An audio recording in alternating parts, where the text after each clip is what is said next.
Eu vou ir para a faculdade porque o pai está pagando, mas não sei se é isso que eu quero fazer. Não sei se eu quero fazer administração, não sei se eu quero fazer ciências contábeis. Eu não sei, não tenho a definição. Quando vem a dificuldade... Vamos ficar de pé. Vamos receber a palavra aos nossos corações. Aleluia. Está conosco o irmão Davi. É um precioso irmão. Sua esposa está ali. Estavam morando em Criciúma, agora estão em Chapecó. Ele é irmão do pastor Daniel. Quem conhece o pastor Daniel Borges de Chapecó? Ele é irmão dele. Vocês vão olhar parecido, né? E é um precioso irmão. Está de férias. Está com a família. As filhas ficaram ali na casa dos parentes. E eles vieram até aqui. Convidei eles para virem aqui. Eles vieram. E estávamos juntos ali esses dias, lá em Araranguá. Encontrei ele ali. E nós fomos juntos para a congregação do Ermo. E no Ermo ele pregou um pouquinho, depois eu preguei um pouquinho também. Foi tudo bem, não é? Bom, Davi, seja bem-vindo. Deus te abençoe. Vocês querem saudar estes irmãos na preciosidade do Senhor Jesus? Levante a mão e diga para ele assim: Deus os abençoe em nome do Senhor Jesus. É o que desejamos para vocês. É o melhor que a gente pode desejar para um irmão a quem nós amamos. Fique à vontade. Tem um microfone. Bom dia, irmãos. Com certeza bom estarmos na casa de Deus para juntos louvarmos a Deus, como também agora vamos ouvir a palavra de Deus. Convido vocês para inclinar as frontes e vamos falar com Deus. Senhor Deus, eterno e soberano Pai, te agradecemos por esse privilégio que temos, ó Deus, de estar em Tua casa, onde viemos nos reunir para louvar o Teu nome e nos alimentar da Tua palavra, Senhor. Meu Deus, que nenhum, ó Deus, que aqui está, venha perder o seu tempo, mas que possa ser, ó Deus, abençoado por Ti, que possa levar aquilo que precisa, Senhor. Porque como um filho se achega à mesa do Pai e se alimenta, ó Deus, e aquilo nutre e torna ele forte, da mesma forma nós nos achegamos à Tua casa para nos alimentar da Tua palavra, Senhor.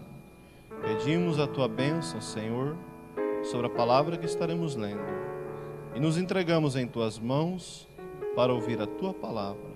Em nome do Senhor Jesus Cristo pedimos. Amém. Nossa escritura encontra-se em São João, capítulo 1, versículo 19 ao 23.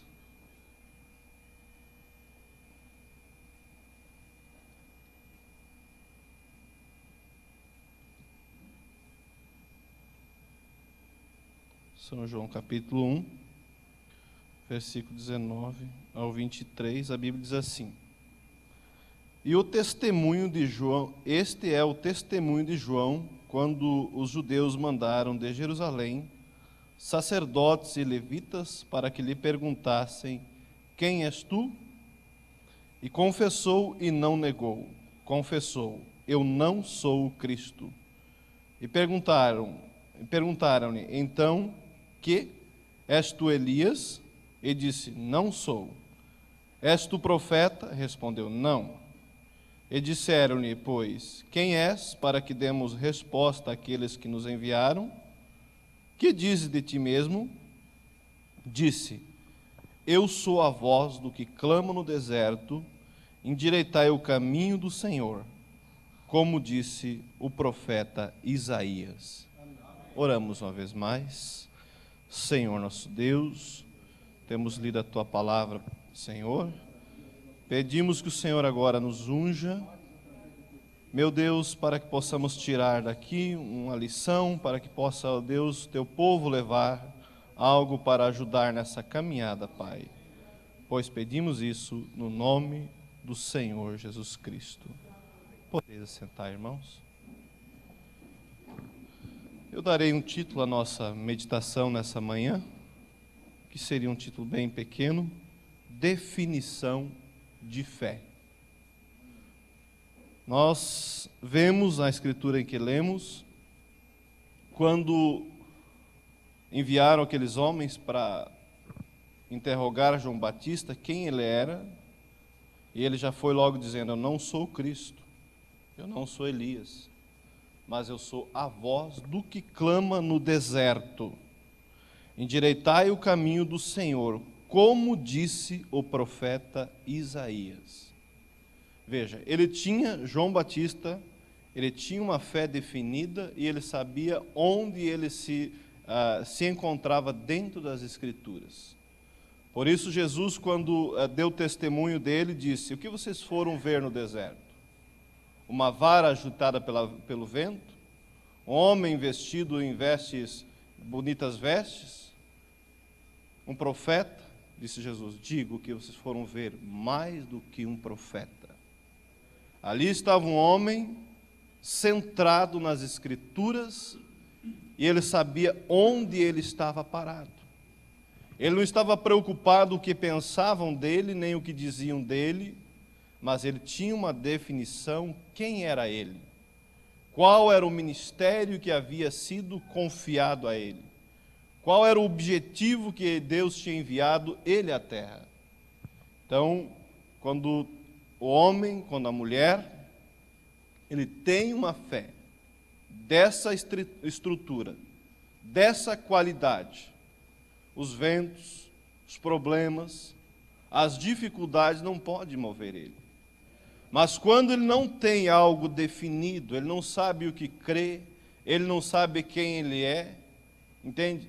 Ele é um homem, uma mulher que ele não tem uma fé dela própria, mas é como diz, ela come pelas mãos dos outros, quando vem o problema, quando vem a dificuldade, aonde acontece que muitos vacilam. Mas quando há realmente aquela fé ancorada, aquela definição de fé ancorada no coração do homem, no coração da mulher, pode vir os problemas, pode passar os anos, pode vir a bonança, pode vir a escassez. Nada isso vai afastar ele do propósito de servir a Deus e viver para Deus. Por isso, o nosso título, a nossa mensagem nessa manhã é definição de fé. Nós, cada um de nós, precisamos ter uma definição de fé, saber no que cremos, ter uma postura. E isso nós não vamos adquirir somente pelo conhecimento, entende?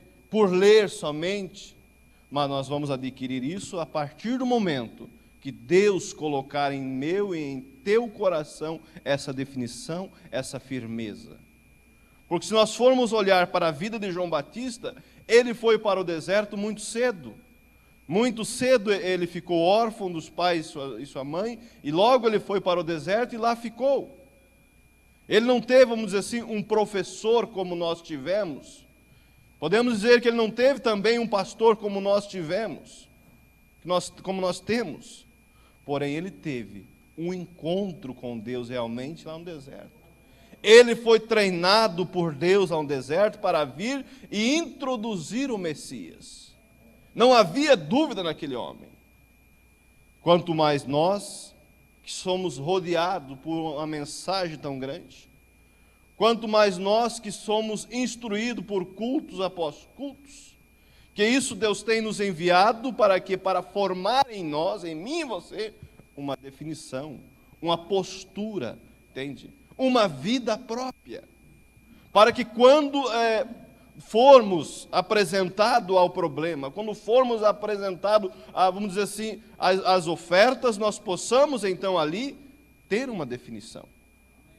Hoje você está aqui, tem um lugar para congregar, hoje você está aqui, tem um pastor para te auxiliar, mas quem sabe amanhã você terá que ter, você tem que ter a tua postura, você tem que ter a tua experiência, para que então você possa ter uma vida de sucesso espiritual, para que então você possa tomar uma posição e viver para Deus. Porque o que acontece, muitas pessoas elas não têm uma definição, elas não têm algo que ela possa realmente crer, dizer é isso. Então quando vem o problema, que isso vem, Quando a pessoa é apresentada ao teste, como todos nós somos, elas vacilam. Quando a pessoa é apresentada à prova, e muitas vezes nós nem sabemos quando estamos sendo provados, mas estamos. Quando a pessoa é apresentada a isso, ela volta atrás, ela vacila, porque ela não teve, a igreja está compreendendo? Ela não teve uma maturidade, uma fé definida, ela não sabe realmente no que ela crê. Por isso a pessoa falha, por isso quando vem a tentação, entende? A tentação é mais forte do que a sua estrutura espiritual, porque ela não tem uma definição, entende? Ela não tem um alvo, um foco. Quando uma pessoa tem uma definição, um foco, vamos dizer assim, na vida natural, e ela entra na faculdade, vem os obstáculos, vem os trabalhos, entende, muitas coisas que ele precisa realmente estudar para aquilo. Se ela tem um foco, ela se debruça em cima daquilo e vai, luta e consegue. E ao término dos 4, 5 anos, ela tem o seu diploma. Porém, quando a pessoa entra ali sem saber o que quer, eu vou ir para a faculdade porque o pai está pagando, mas não sei se é isso que eu quero fazer. Não sei se eu quero fazer administração, não sei se eu quero fazer ciências contábeis, eu não sei, não tenho a definição. Quando vem a dificuldade, os trabalhos que devem ser feitos, ela volta atrás fácil, ela desiste. Não é assim na vida natural? Porém, se ela tem um foco, pode vir os problemas, pode vir, a canseira, mas ela se debruça em cima daquilo, ela vai, luta e consegue. E dessa forma, nós sempre podemos comparar, o irmão Branham sempre comparou as coisas naturais com as coisas espirituais. Então, quando a cristã, ela realmente sabe no que crê, ela realmente tem uma fé ancorada, pode passar 1 ano, passa 2 anos, passa 5 anos, passa 10 anos, e você encontra aquela pessoa, ela está firme. Vem os problemas como vem para cada um de nós, mas você sabe no que você crê, você sabe que Deus nos enviou um profeta para nos tirar do enleio denominacional, você sabe que Deus nos providenciou um sacrifício que nos perdoou os pecados, você sabe no que você crê. Você sabe que há uma cidade santa te esperando, há uma nova Jerusalém, há uma vida eterna do outro lado. E que essas coisas aqui somente são coisas passageiras. Entende? Então as coisas do mundo não te atraem. Quando vem as coisas do mundo, a força da tentação, a força do pecado, há uma força maior em você, que é essa definição de fé. Não, eu creio, eu tenho certeza que Deus enviou o seu Filho para morrer por mim, para que eu possa então ter esperança, para que eu possa então caminhar, entende, acima do pecado, porque há uma vida me esperando do outro lado. Há uma cidade me esperando do outro lado. Há meus queridos que já estão do outro lado. Então, você anda realmente de uma forma, como diz, de cabeça erguida. Mas quando não há essa definição, a igreja está captando? Quando não há esse conhecimento do que você tem na mão, você larga por qualquer coisa. Se você der uma nota de R$100 para uma criança, ela não tem noção que aquilo é R$100. Dá para comprar bastante coisa no mercado. Se deixar, ela rasga aquilo. Mas se você der aquela nota de dinheiro para uma criança já de maior idade, ela não vai rasgar. Ela vai guardar. Porque ela conhece o valor que aquilo tem. Agora, o porquê que muitas pessoas, irmãos, elas vêm à igreja, mas logo elas voltam. Porque elas não conheceram, entende? O valor que isso tem.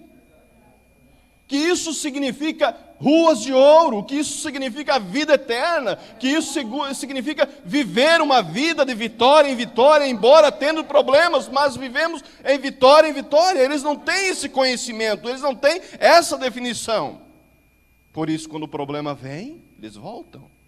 Quando tudo está bem, quando a onda está tocando ao seu favor, eles estão contentes. Quando a chuva está caindo, entende? O joio e o trigo estão todos contentes. Mas quando o sol, vamos dizer assim, tomando por exemplo, aperta, ele mostra de que qualidade ele é feito. Isso nós podemos tomar, por exemplo, Esaú e Jacó.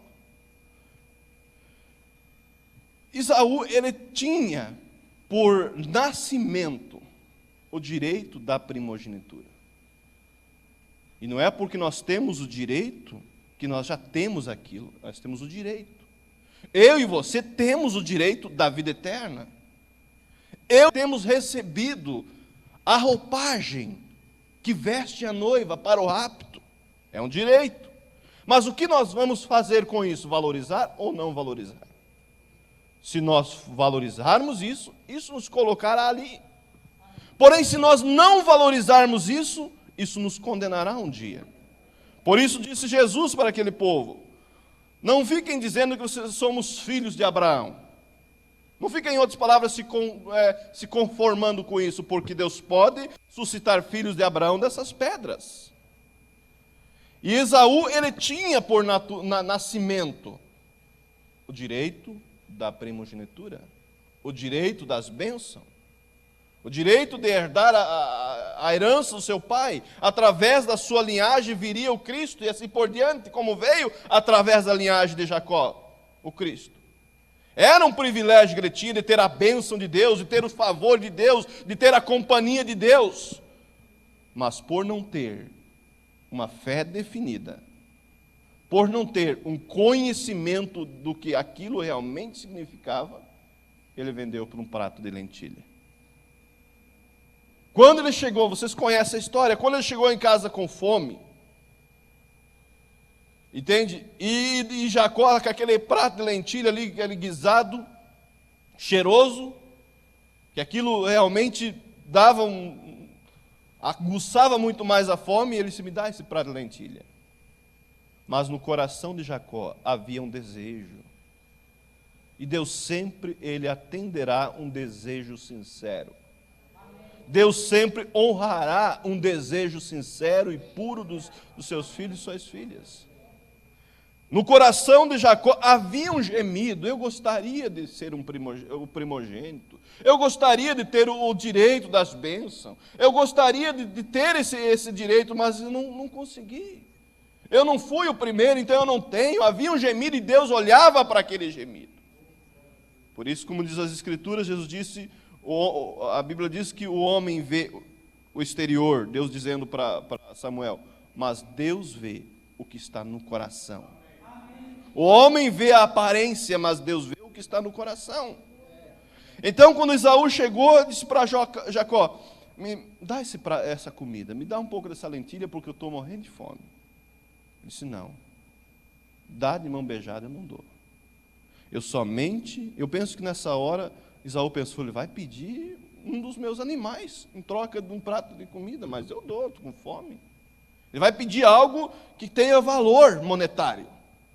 Mas quando Jacó disse assim: eu não te dou, eu só te dou se você me der o direito da sua primogenitura. Aquilo fez com que Esaú desbrochasse um sorriso em seu rosto. Eu pensei que ele ia pedir algo que tivesse valor. Ele não valorizava. De que me adianta o direito da primogenitura se eu estou morrendo de fome?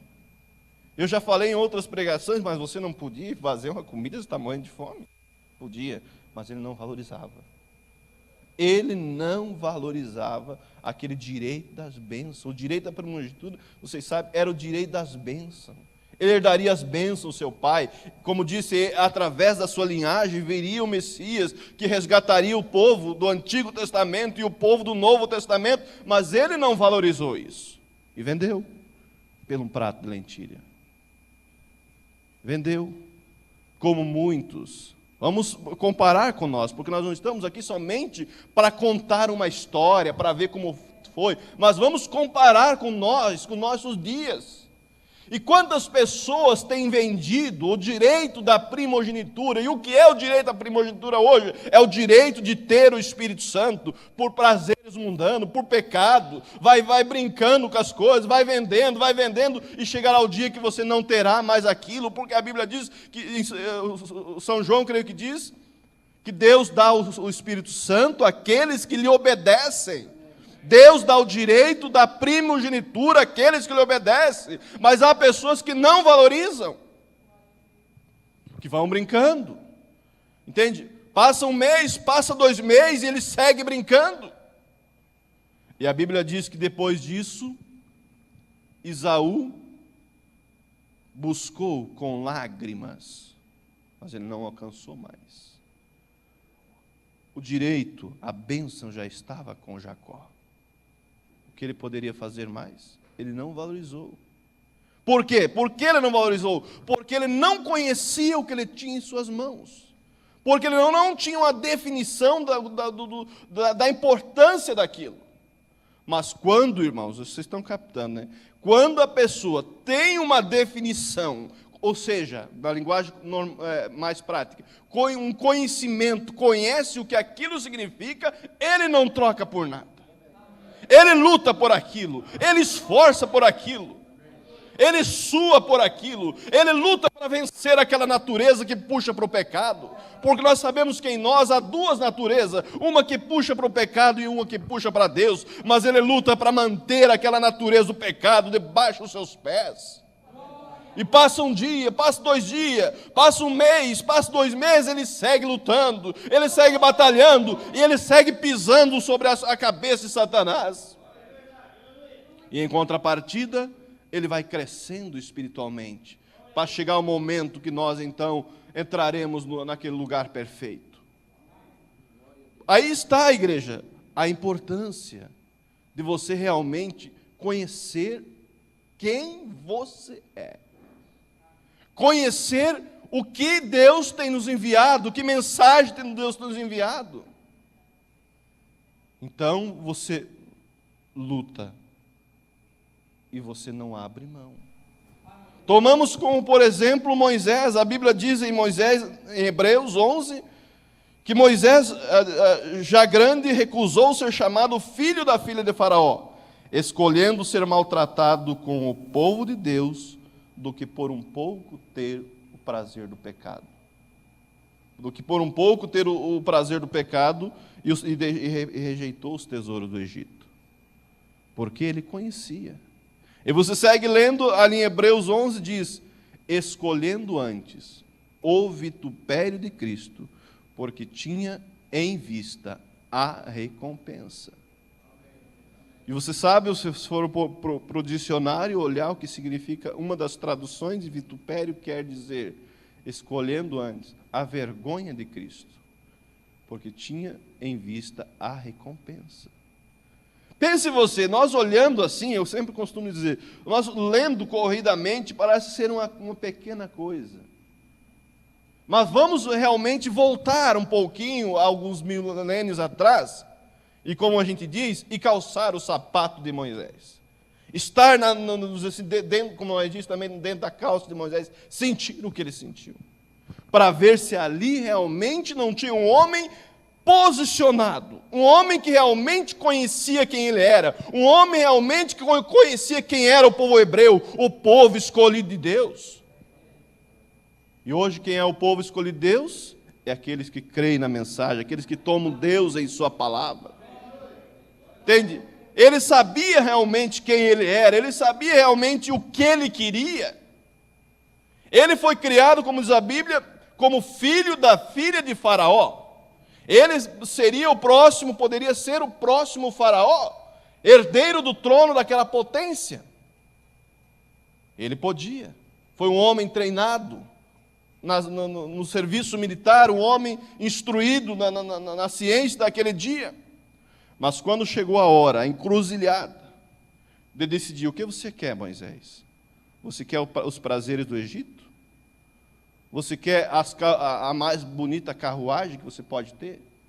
Você quer também ter uma mansão? Você tem escravo, pode fazer.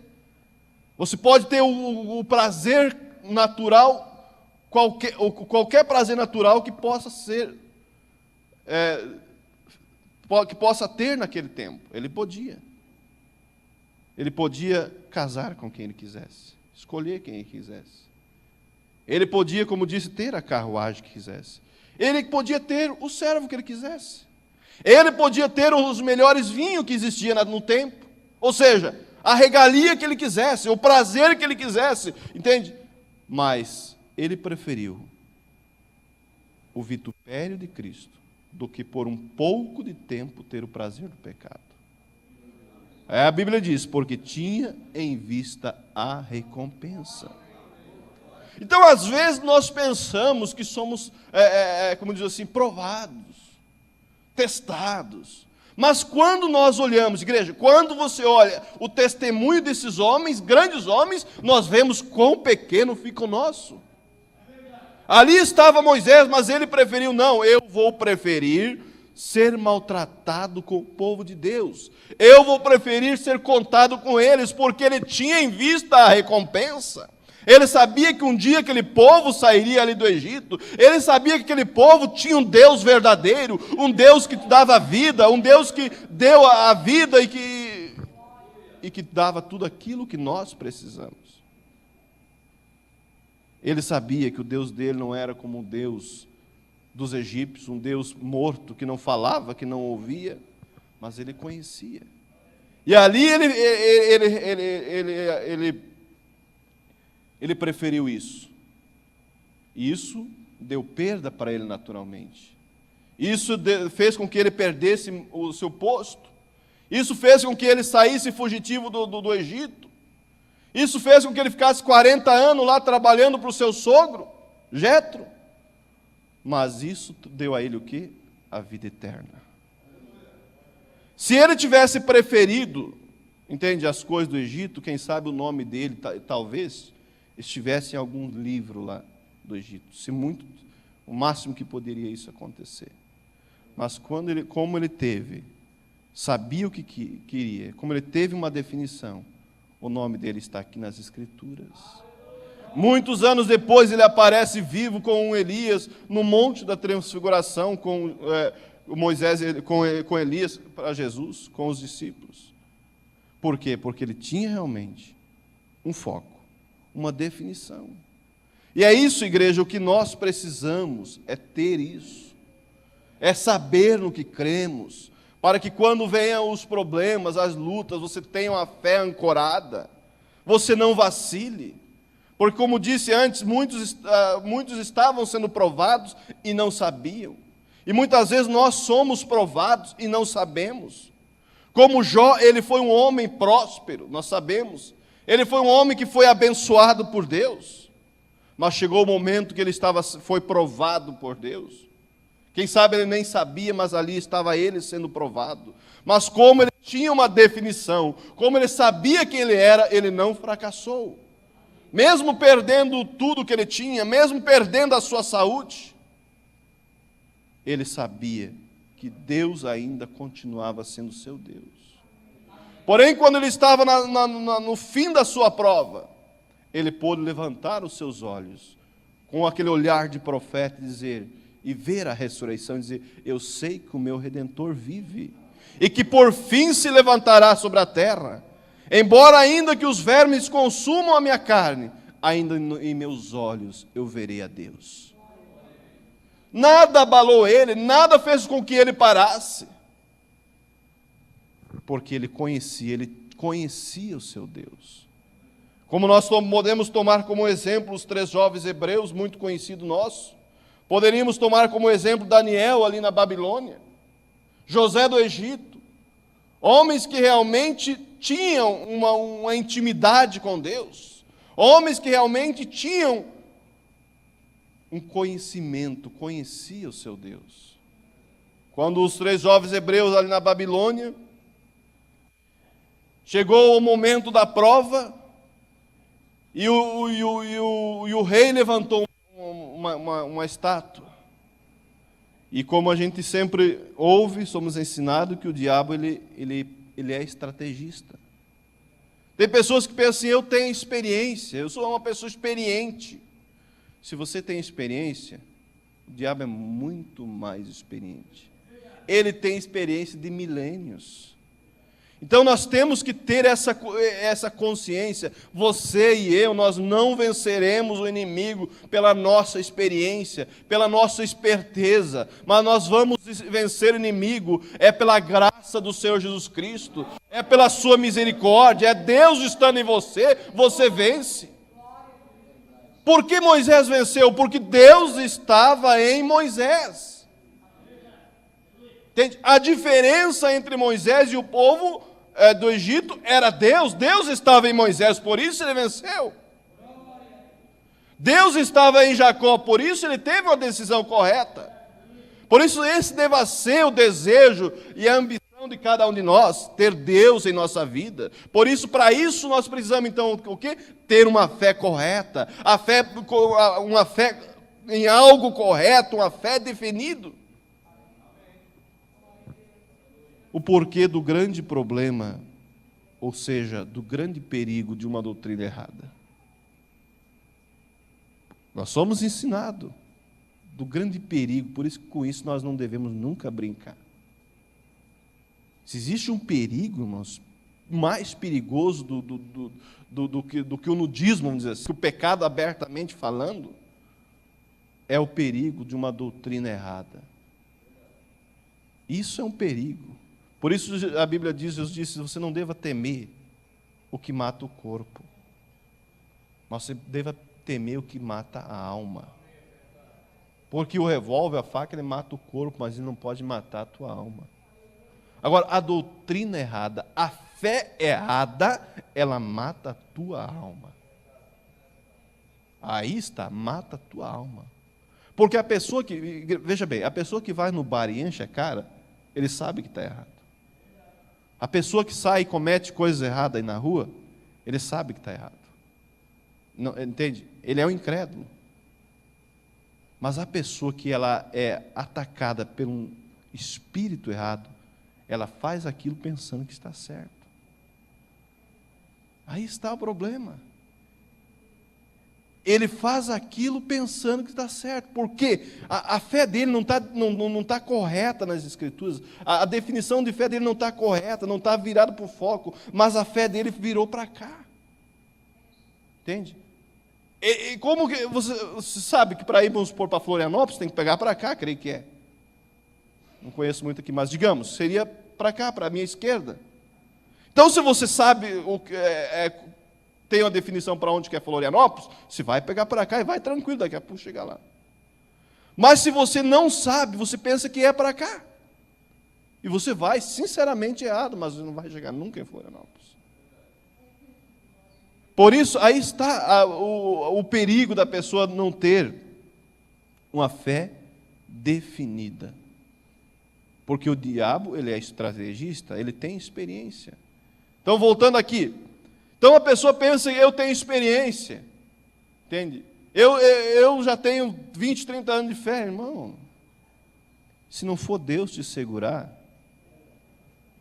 não adianta. Então, veja, o inimigo, o diabo, ele foi ali, usou de estratégia com o povo hebreu. Por quê? Se ele levantasse uma estátua de um Deus dele, seria difícil pegar os hebreus.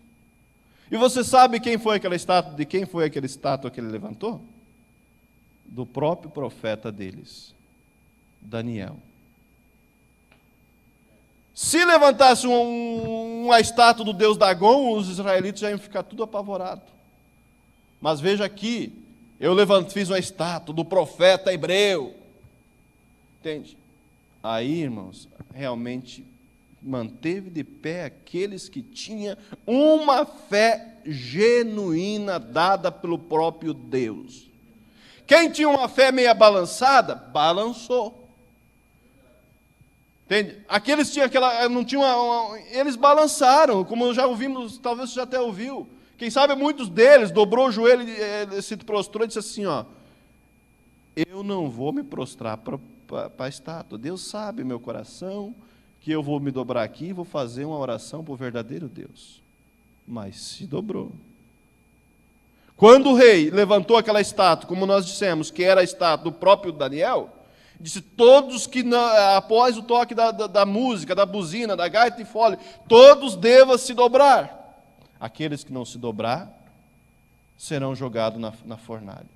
Aí está uma estratégia de Satanás, botar medo nas pessoas. Deus não bota medo.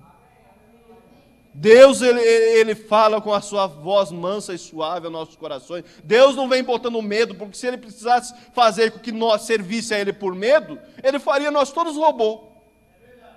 Mas tanto é que Ele não fez isso, Ele deixou o livre-arbítrio para mim e para você. Aqui está a verdade, agora aqui está o erro.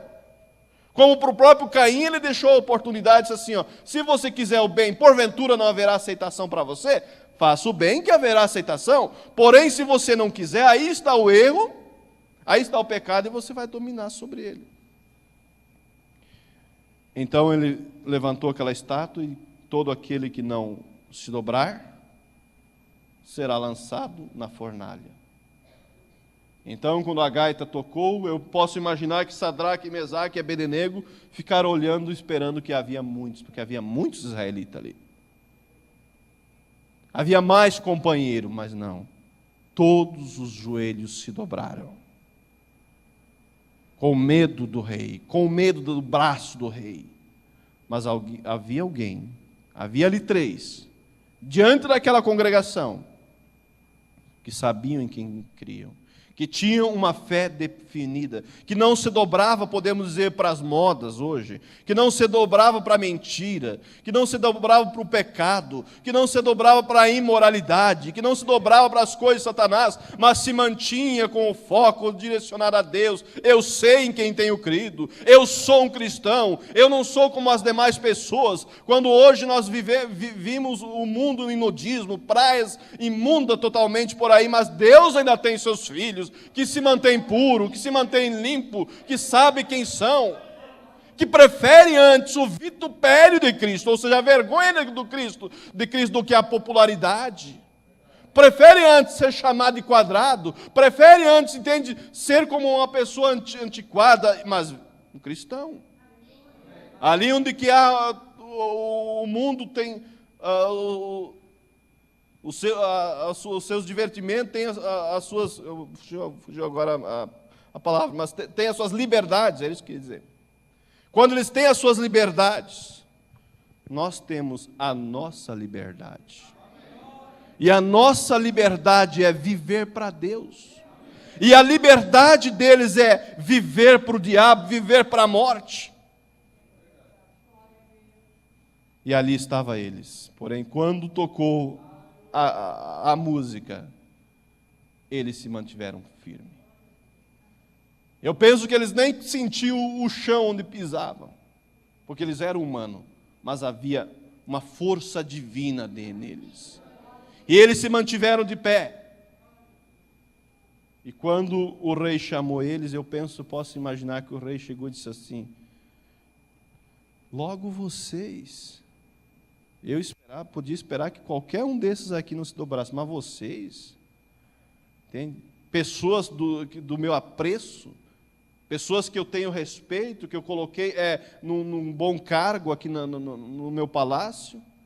Não, vocês não. Se fosse um outro servo, não teria problema nenhum mandar matar, mas vocês não. Eu, sendo rei, vou me humilhar. E vou tocar de novo a gaita. Porque vocês eu não quero, entende?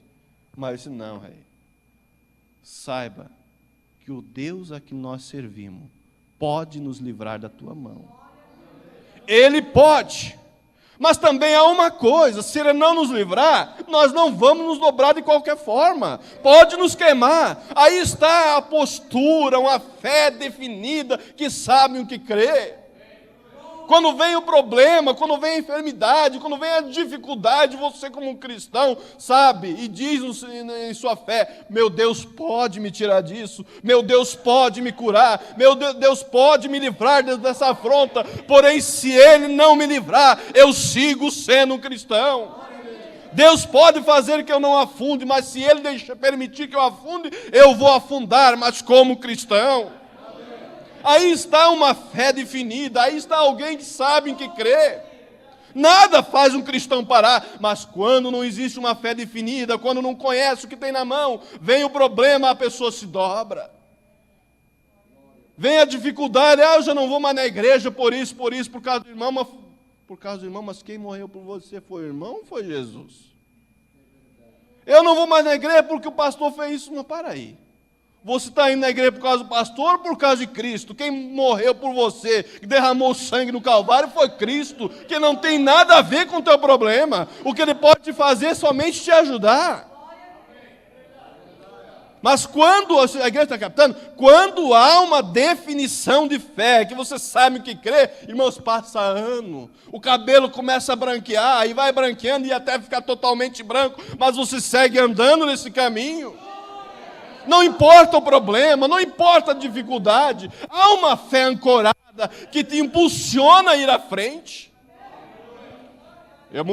Há muito tempo atrás eu ouvi um pregador dizendo, falando de Enoque, ele diz assim, Enoque tinha problema como eu e você, mas havia uma coisa, Enoque mesmo tendo problemas andava com Deus. Enoque quem sabe tinha problema com os filhos, mas ele seguia andando com Deus. Vamos dizer assim, Enoque tinha dor de cabeça, mas ele seguia andando com Deus. Enoque tinha momentos que estava triste, mas ele seguia andando com Deus. E ele estava andando com Deus, e um dia passou, outro dia passou.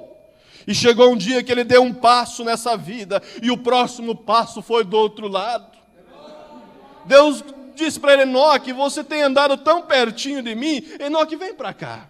Enoque, tipo da noiva. E da mesma forma, eu e você, igreja, vivemos assim como o lírio. O lírio, ele vive no lodo, mas ele a partir do momento que ele brota, ele exala a sua flor linda, seu perfume, e não se contamina com o lodo, com a lama. Da mesma forma, o cristão. Realmente o cristão vive no meio do lodo, mas há uma coisa, ele começa a crescer em Deus, e ele vai nascendo em Deus, e de repente ele solta a sua flor, longe do lodo, não contaminado com o lodo. Isso aplica, isso mostra. Assim como o peixe, ele vive no mar, mas ele não se contamina com o sal daquela água salgada. Porque há uma natureza.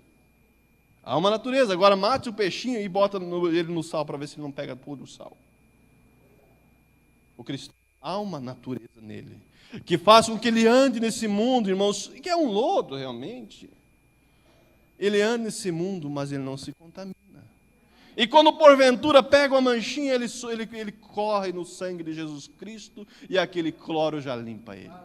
Por isso disse São João, filhinhos, escrevo-vos para que não pequeis.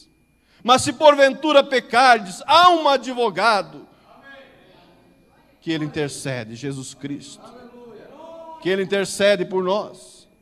Há um intercessor. Conta-se uma história, creio que foi na Rússia, algo assim, onde havia uma perseguição tremenda sobre os cristãos. Eu vou contar essa história, já estou terminando.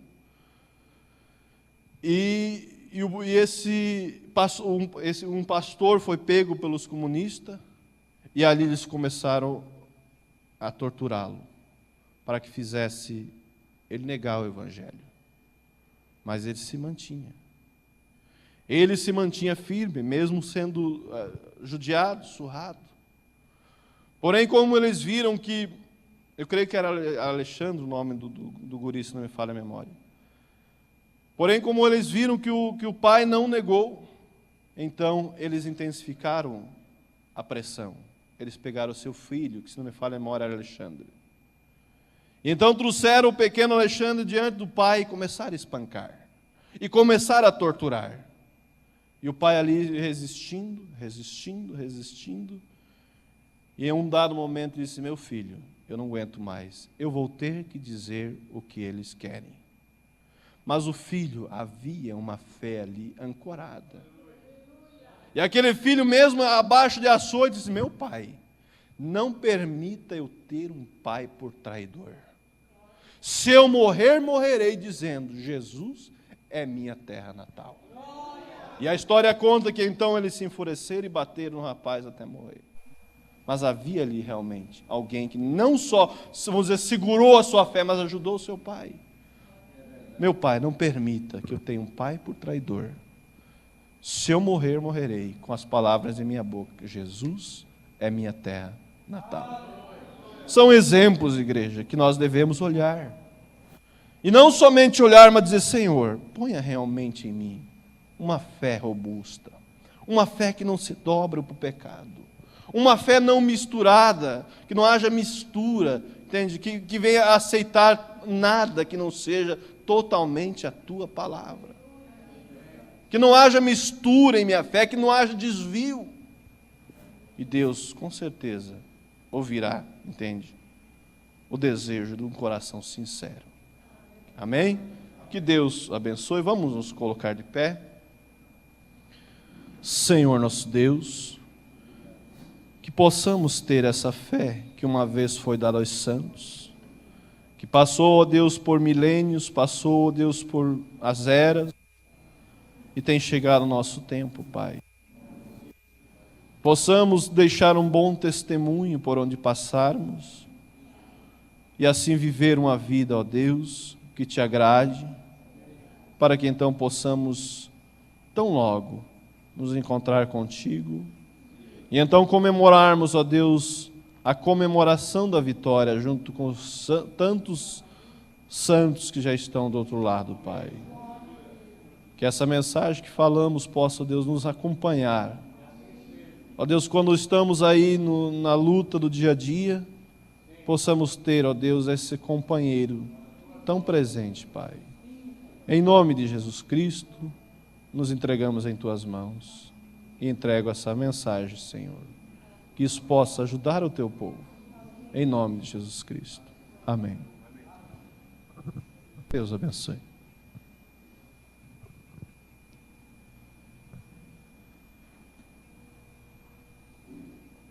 Obrigado, irmão Davi. Eu creio que o Senhor falou conosco esta manhã. Você crê assim também? Que essa fé esteja ancorada, né, dentro de nós e possamos vencer facilmente os problemas. Mas a palavra que fica nesta manhã, valorize o que você tem. Valorize o que Deus te deu. Não seja um Esaú que não ligava, não dava valor ao que Deus deu para ele. Mas que possamos ser como Jacó, mesmo nas nossas falhas e fraquezas, como Jacó tinha as suas. O nome Jacó já significa enganador, e era só o que ele sabia fazer por causa do nome. Mas dentro do coração dele anelava por aquela primogenitura. Pelos meios naturais ele nunca iria conseguir, nunca. Pelos meios naturais não, mas Deus olha o coração, como foi dito esta manhã. E Deus viu que o coração dele ardia por aquilo. E Deus esta manhã olha para dentro de nós, faz uma sondagem dentro do nosso coração. Ele sabe se você o ama mesmo ou não. Amém? Mas nós amamos a Cristo. Vamos fazer como Moisés, escolheu o vitupério, o sofrimento, do que a glória. E isso rendeu para ele, não um nome como foi dito esta manhã, no livro do Egito, mas o nome dele no livro da vida, o livro de Deus, a palavra. Onde é que está o seu nome? Está no livro da vida? Então é por isso que você tem essa vida que você leva. As pessoas não te entendem, nunca vão te entender. Nunca vão te entender. Mas Deus te conhece. Muito obrigado, irmão Davi. Que Deus continue te abençoando. Tua esposa, tua família. Quando quiser passar aqui, será bem-vindo. Amém? Vocês gostaram da palavra que o Senhor deu através do seu servo? Querem agradecer por isto? Graças a Deus. O irmão Neri está viajando hoje. Viajou ontem, né? Com o irmão Claudiomir. O irmão Claudiomir está de férias. Vou aproveitar para perto da família ali no oeste. Vamos orar. O irmão Neri foi junto com a irmã Olinda. Vamos orar. Feche seus olhos. Senhor, te agradecemos pela tua palavra esta manhã, que veio alimentar o nosso coração. Que possamos guardar isto dentro de nós, aplicar, não ficar só na mente, porque se for na mente ela pode ser tirada, roubada, mas se descer ao coração, nada pode tirar mais dali. Que nós saiamos com um propósito de valorizar o que o Senhor tem nos dado, dar mais valor para aquilo que o Senhor nos deu. Senhor, esta fé ancorada nisto faz de nós, cada um de nós, vencedores, com certeza. Pai, nos ajude, que possamos fazer como Moisés fez, atitudes, como Jacó que desejava. Pai, que isso esteja no nosso coração. Escolher o Senhor em vez das coisas deste mundo, desse Egito podre que está aí. Que possamos nos comportar como os lírios, meu Deus, que mesmo saindo de um lodo, rodeado de lodo, mas ele mostra, meu Deus, a sua riqueza, que é a beleza que está nele. E é isso que está, a beleza de Cristo em nós, no meio deste mundo, dessa palavra em nossas vidas, faz-nos rejeitar as coisas erradas. Que a vida de Cristo em nós possa fazer isto, meu Deus. Que o Senhor faça isto esta manhã com cada irmão, cada irmã que está aqui. Cada um de nós precisamos e necessitamos disto. Pai, que o Senhor nos ajude a ser assim. Olha, Senhor, para os pedidos de oração. Queremos orar pelo irmão Neri, irmão Claudiomiro, Senhor, que estão viajando com as suas famílias. Que o Senhor os guarde, os livre, os proteja, os leve, os traga em tua paz. Senhor, tem pedidos aqui, Senhor, irmã Andréia pedindo oração, para que o Senhor possa fazer uma obra, tirando a ansiedade, fazer a libertação, Senhor. Tu és maravilhoso para fazer a obra, meu Deus.